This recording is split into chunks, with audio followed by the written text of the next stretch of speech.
یہ پنچ لائن جو میں کہہ رہا ہوں یہ پنچ لائن ہے اس کی. یہ آپ ایک دفعہ پھر سن لیجئے کہ میری نظر میں جو سارے نظام کی خرابی ہے، نظام پہلے بھی خراب ہوگا لیکن چل رہا تھا گزارا اور لوگ بھوکے نہیں مر رہے تھے، لیکن اب جو صورتحال 2023 میں آ کر ہوئی ہے اس کا نقطہ آغاز میں سمجھتا ہوں 1985 کے غیر جماعتی انتخابات. اس کی وجہ کیا ہے وہ آپ سن لیں. اس سے پہلے سیاست میں سیاسی جماعتیں، رجسٹرڈ سیاسی جماعتیں حصہ لیتی تھیں، انہیں الیکشن لڑنے کی اجازت ہوتی تھی، لوگ ووٹ دیتے تھے، کبھی ریگنگ ہوتی تھی، کبھی کم ہوتی تھی، کبھی زیادہ ہوتی تھی، کبھی بالکل بھی نہیں ہوتی تھی، لیکن سیاسی جماعتیں الیکشن لڑتی تھیں. وہ کینڈیڈیٹس کو دیکھ کے، ان کا سٹیچر دیکھ کے، ان کا پوسچر دیکھ کے، ان کی بیک گراؤنڈ دیکھ کے انہیں ٹکٹ دیا کرتے تھے، اور وہ ان ٹکٹوں پر الیکشن لڑ کے اسمبلیوں میں جاتے تھے، حکومت بناتے تھے یا اپوزیشن میں جاتے تھے یا جو بھی کرتے تھے. یہ ایک باقاعدہ سسٹم کے تحت چل رہا تھا جو پوری دنیا میں ہوتا ہے. جنرل ضیاء الحق صاحب نے جو ایک نیا ڈول ڈالا وہ کیا کیا انہوں نے غیر جماعتی بنیادوں پر یہ الیکشن کروائے، اور اس کی وجہ صرف اور صرف پاکستان پیپلز پارٹی کی مقبولیت تھی. جو ایم آر ڈی، جو movement of restoration of democracy اس زمانے میں چل رہی تھی، اس کی روح رواں صرف پیپلز پارٹی تھی. باقی تو اس میں اسی طرح کی جماعتیں تھیں جیسے آج پی ڈی ایم میں چھوٹی چھوٹی ٹانگا پارٹیاں قسم کی جماعتیں شامل ہیں. تو پیپلز پارٹی کو اقتدار سے باہر رکھنے کے لیے 1985 میں جنرل ضیاء صاحب نے غیر جماعتی انتخابات منعقد کروائے تھے. اس میں ہوا کیا کہ کیونکہ پارٹیز الیکشن نہیں لے رہی تھی، الیکشن میں معاف کیجیے گا الیکشن میں حصہ نہیں لے رہی تھی، تو اس وقت جو بھی آدمی جس نے پیسہ بنایا تھا، جس کے پاس تھوڑا سا بھی پیسہ تھا، وہ الیکشن میں کھڑا ہوا جس حلقے میں وہ رہتا تھا، اور وہاں پر جس طرح سے بھی پیسے پوسے لگا کے یا ذاتی ذات برادری اور اس قسم کی ذات پات کو استعمال کر کے ووٹ لے کے اسمبلی میں پہنچ گیا. اور مجھے یہ بات کہنے میں کوئی عار نہیں کہ جہاں بہت سارے اچھے لوگ بھی اسمبلی میں پہنچے، وہاں پر ہر ایرا غیرہ نتھو خیرہ جس کے پاس کوئی 2-4 دھیلی دمڑی تھی وہ لگا کے اسمبلی میں پہنچ گیا، اور سیاسی شعور ان میں کوئی تھا نہیں. وہ صرف اٹھائی گیرے اچکے قسم کے لوگ تھے، دادا گیر رسا گیر قسم کے لوگ تھے. ان لوگوں نے جب اسمبلی میں پہنچ کر اسمبلی فارم کی تو جنرل ضیاء صاحب نے اگلا کام کیا کہ وہ اسمبلی جو غیر جماعتی الیکشنز کی بنیاد پر وجود میں آئی تھی، اس اسمبلی میں پاکستان مسلم لیگ نام کی جماعت قائم کر کے ایم این ایز کو دعوت دے دی کہ اب آپ اس جماعت میں شامل ہو جائیں. اب یہ کام ایسا ہوا کہ جو مفاد پرست تھا، جو مفاد چاہتا تھا، وہ تو سیدھا فوراً اٹھ کے راتوں رات جا کر حکومت وہ مسلم لیگ کے بینچز پر بیٹھ گیا. اب جو لوگ یہ کام نہیں چاہتے تھے اور وہ یہ سمجھتے تھے کہ الیکشن غیر جماعتی ہوا ہے تو جماعت کا کیا کانسیپٹ ہے پھر اس اسمبلی کے اندر، وہ لوگ آٹومیٹکلی نہ چاہتے ہوئے بھی اپوزیشن میں چلے گئے، جیسے حامد ناصر چٹھا صاحب تھے یا چند ایک اور لوگ تھے جن کے میں نام ذکر نہیں لوں گا طوالت کی وجہ سے. لیکن آپ سمجھ سکتے ہیں کہ ہوا کیا، پہلے غیر جماعتی الیکشن ہوئے، ہر قسم کا انسان بغیر کسی چیک اینڈ بیلنس کے ایم این اے منتخب ہوا، اور اس کے بعد وہ آ کے حکومتی بینچوں پر بیٹھ گیا. اور مسلم لیگ نون تو خیر اس وقت نہیں تھی، پاکستان مسلم لیگ کے نام سے جو جماعت ریوائیو کی گئی تھی اس کا وہ حصہ بن گیا. اب اس سے کیا ہوا کہ آٹومیٹکلی جن لوگوں نے اس میں شرکت نہیں کی وہ لوگ اپوزیشن میں چلے گئے، ان کے درمیان رسہ تانی، کھینچا تانی، یہ تمام چیزیں شروع ہوئیں. اور وہاں سے وہ لوگ جو بنیادی طور پر کاروباری تھے یا بنیادی طور پر انڈسٹریلسٹ تھے یا جن کے پاس بلیک کا پیسہ بڑا تھا، ان لوگوں نے قانون سازیاں کرنی شروع کی جو ان کی اپنی فیور میں تھیں، اور مخالفین جو کہ ان کے ویسے تو مخالف شاید نہ ہوں لیکن آٹومیٹکلی جب وہ اپوزیشن میں آ گئے تو وہ مخالف بن گئے، تو ان کے خلاف قوانین سازی کی گئی، اپنے حق میں قانون سازی کی گئی، اور پیسے بنانے کے ایسے ایسے طریقے ایجاد کیے گئے، گھوڑے فروخت ہوئے، بلکہ پورے کے پورے استبل، کبھی چھانگا مانگا اور کبھی میریٹ وہاں پر اسلام آباد اور کبھی بھوربن اور کبھی کہاں پر لوگوں کو لے جایا گیا. یہ سب کہانیاں آپ کو پتہ ہے. میری نظر میں اس نظام میں جو اصل خرابی آئی ہے یہ وہاں سے سٹارٹ ہوئی ہے. اب آپ دیکھ لیں اس بات کو تقریباً 40 سال ہو چکے ہیں، ہم اسی سسٹم کے اندر ہیں، اسی سسٹم میں رہ رہے ہیں. اور حد یہ ہے، سب سے بڑی جو بنیادی خرابی اس معاشرے میں آئی ہے وہ یہ ہے کہ وہ بچے جو 1985 میں پیدا ہوئے تھے اب وہ 27-28 سال کے 30 سال کے ہونے والے ہیں، خود بال بچے دار ہو گئے ہیں. یہ وہ لوگ ہیں جنہوں نے پیدا ہوتے ہی کرپشن کو دیکھا ہے،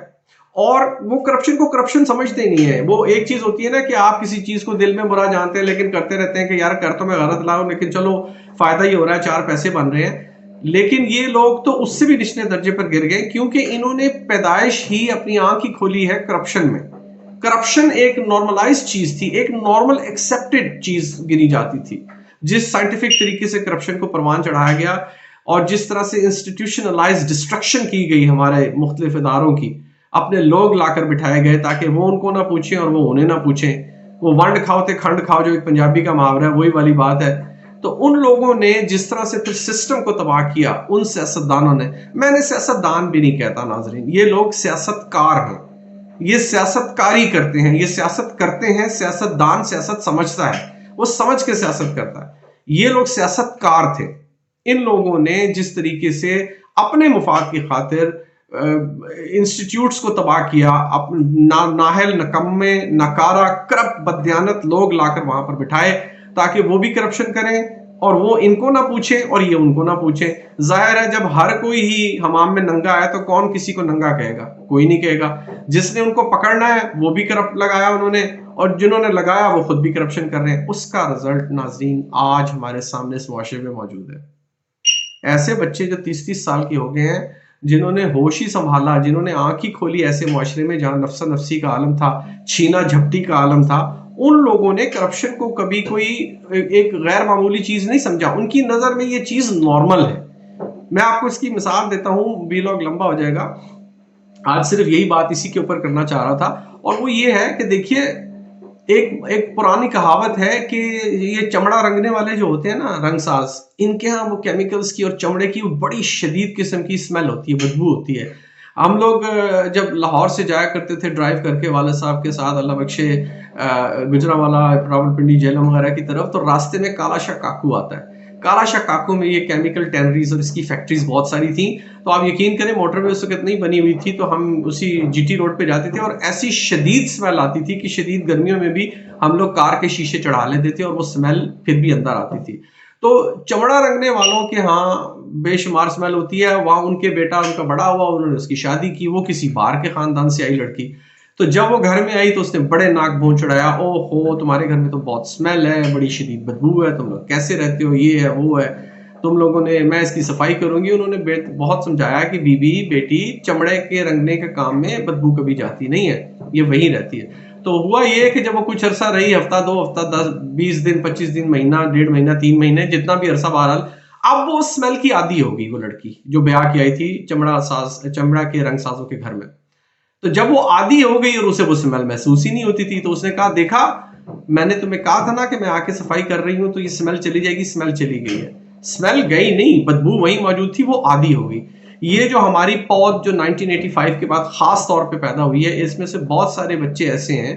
جو کہ کرپشن کو کرپشن سمجھتے ہی نہیں، انہیں کرپشن میں کوئی بدبو محسوس نہیں ہوتی، کیونکہ انہوں نے اسی ماحول میں آنکھ کھولی ہے۔ اب یہ پرابلم ایسی ہے جو جسے بہت عرصہ لگے گا درست ہونے میں، لیکن بہرحال ہمیں کوشش تو کرنی ہے۔ ہم اپنی آواز کے ذریعے سے، اپنے کام کے ذریعے سے آواز اٹھاتے رہیں گے اور اللہ سے امید رکھیں گے انشاءاللہ معاشرے کے ساتھ جو بھی ہوگا سو ہوگا، ہمیں کم از کم اپنی کاوشوں کا ثبوت تو ضرور ملے گا۔ تو آج کی ویلاگ میں صرف یہی بات ڈسکس کرنا چاہ رہا تھا کہ جس طرح سے آج ہم تباہ و برباد ہو رہے ہیں، اس کی اصل وجہ کیا ہے؟ اس کی اصل وجہ یہ ہے جو میں نے آپ کو بتائی کہ ہم لوگوں نے کرپشن کو انسٹیٹیوشنلائز کر لیا ہے۔ ہر ادارے کو اپنے مفاد کی خاطر چند غلط لوگوں نے، جو اپنے آپ کو سیاستدان کہتے ہیں، ملک کے لیڈر کہتے ہیں، انہوں نے اداروں کو تباہ کر دیا، اور پھر اس کی وجہ سے اس کا رزلٹ یہ نکلا کہ جو بھی بہتی گنگا تھی اس میں ہر کوئی ہاتھ دھو رہا تھا، ہر کسی نے اشنان کیا اس میں پورا۔ ہاتھ دھونا تو صرف یہاں تک ہاتھ ہوتا ہے، ان لوگوں نے تو پورا اشنان کیا، اس کے اندر باتھ لیے، ڈبکیاں لگائیں اور پتہ نہیں کیا کیا۔ تو یہ اس کا میری نظر میں، میرا انالیسس تو یہ کہتا ہے کہ اس کی وجہ 1985 کے غیر جماعتی انتخابات تھے، جب بغیر کسی سیاسی جماعت کی پرکھ کے، ان کی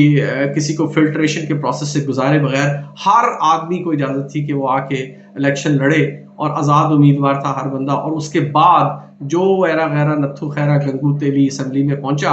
انہوں نے پارٹی بنائی، اور پارٹی بنانے کے بعد وہ ایک ڈکٹیٹر کے نیچے جب تک وہ زندہ رہا، اس کے مشورے سے چلتے رہے، اور پھر لوٹ مار بھی کرتے رہے اور دوسروں کو بھی لوٹ مار کے رستے دکھاتے رہے۔ تو آج کی ویڈیو میں صرف اتنا ہی، میں انشاءاللہ پھر دوبارہ حاضر ہوں گا۔ ہو سکتا ہے کہ آج لیٹر آن میں ایک اور ویڈیو کروں جس میں کوئی موجودہ سیاسی حالات اور یہ کس طرف جا رہے ہیں اس پر بات کریں گے انشاءاللہ۔ اپنا بہت خیال رکھیے گا، مجھے دعا میں یاد رکھیے گا، اور جانے سے پہلے ایک دفعہ پھر گزارش کروں گا کہ میں دوبارہ سے شروع کر رہا ہوں، تو میرے چینل کو سبسکرائب کر لیجئے، آپ کی مدد کی ضرورت ہے، لائک کیجئے، ویڈیوز شیئر کیجئے، آپ سے بھی کہیے کہ حوصلہ افزائی کے لیے یہ کام کریں۔ انشاءاللہ جلد ملتے ہیں اگلے ویلاگ میں۔